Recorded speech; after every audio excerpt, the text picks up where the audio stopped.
کہ منیف فاروق صاحب جو جس جانب آسما شیرازی صاحبہ نے اشارہ کیا جوڈیشل ایکٹیویزم اور یہ پورا سارا، تو اگر جو سیاسی لیڈرشپ ہے اور میں پھر یہ ریپیٹ کرتا ہوں کہ 75 سالوں میں انہی کو مورد الزام ہر بات کا ٹھہرایا گیا ہے،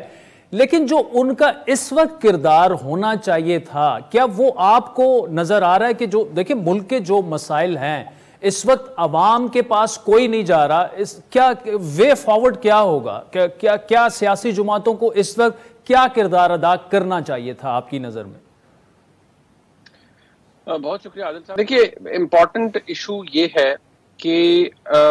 سیاسی جماعتیں جب تک پاکستان کی اسٹیبلشمنٹ کی مرہون منت کام کرتی رہیں گی، اور جب تک ہمارے ملک کے اندر میں یہ ڈیبیٹ ہم بڑے عرصے سے کر رہے ہیں، میں آسما شیرازی صاحبہ میری بڑی بہن ہے اور ان کا تجربہ مجھ سے بہت زیادہ ہے، لیکن جب کبھی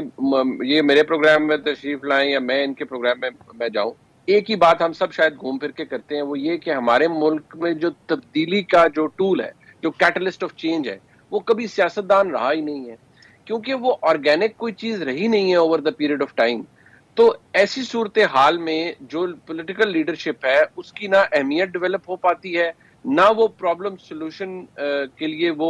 سوللی ایک ریسپانسبل کردار ادا کر سکتے ہیں، اور نہ ہی پھر پولیٹیکل لیڈرشپ ڈیولپ ہوتی ہے، نہ ہی پالیٹکس آگے بڑھتی ہے، نہ ہی ڈیموکریسی مضبوط ہوتی ہے۔ جب تک یہ ہم اصطلاح تو استعمال کرتے رہے شیخ رشید صاحب جی، گیٹ نمبر 4 گیٹ نمبر 4، دیکھیے ایفیکٹولی پاکستان کے اندر گیٹ نمبر 4 کیا سارے گیٹ کھلے ہیں اور کھلے رہیں گے لانگ ٹائمز ٹو کم۔ وہ اس لیے کہ پاکستان ایک نیشنل سیکیورٹی سٹیٹ تھا فرام دا ڈے ون، آج بھی ہے، اور مجھے اپنی لائف ٹائم کے اندر جتنی بھی ہے مجھے تو اس میں کوئی تبدیلی نظر نہیں آتی جب تک یہ پروجیکٹس چلتے رہیں گے۔ جیسے ریسنٹلی ایک پروجیکٹ تھا، اب وہ وائنڈ اپ ہوا ہے، اس کے آفٹر شاکس ابھی تک سسٹم کو مل رہے ہیں، تو جب تک یہ کام ہوتا رہے گا اور اس طرح کا کبھی سیمی ہائیبریڈ، کبھی مکمل ہائیبریڈ، کبھی ہاف ہائیبریڈ، اس طرح کے نظام چلتے رہیں گے، تو پھر آپ کا ملک جو ہے وہ ترقی نہیں کر پائے گا، یا کم از کم سیاسی جماعتیں ترقی نہیں کر پائیں گی۔